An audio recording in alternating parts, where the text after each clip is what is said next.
historic visit to Toronto. Ukrainian President Volodymyr Zelenskyy joined Prime Minister Justin Trudeau in the city tonight, rallying up support for Ukraine while meeting local Ukrainian Canadians. Trudeau also expressing that Canada will continue its commitment to supporting Ukraine in its war against Russia.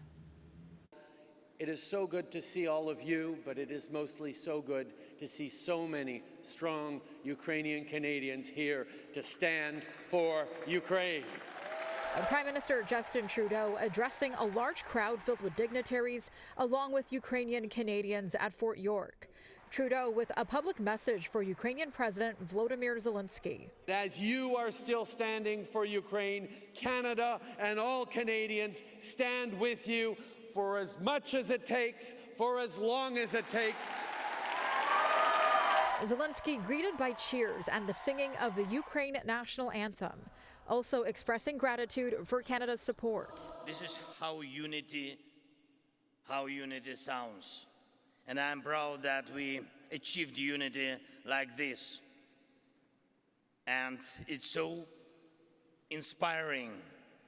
And it's not just inspiring, it helps others. It helps us all to become stronger. Deputy Prime Minister Chrystia Freeland also saying a few words, speaking of the importance of Canada's commitment to Ukraine. This is a fight between good and evil. And that is why the Prime Minister committed then, right at the beginning, that Canada would never waver. Prior to the rally, Zelenskyy started his trip to Toronto at the Royal York Hotel to attend a roundtable discussion with Canadian business leaders. There he was met with a large crowd of supporters. Well, he's a great man. He's a time person of the year. He's done it for a reason. And he's trying to stand up. This is a war not about Ukraine. This is a war against the world. The Ukrainian leader's trip to Canada began in Ottawa, where the Prime Minister announced Canada will be providing more help in Ukraine's war. We're making a longer-term, multi-year commitment that provides predictable, steady support to Ukraine.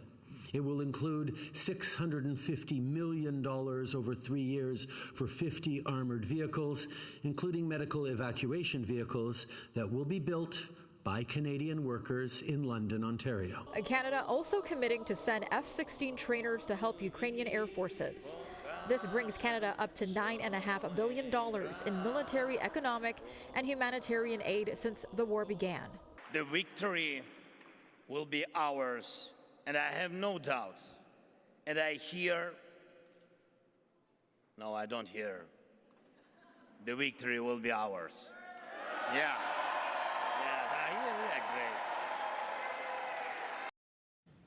Zelensky's last trip to Toronto was in 2019 before Russia launched its full-scale invasion in February of 2022.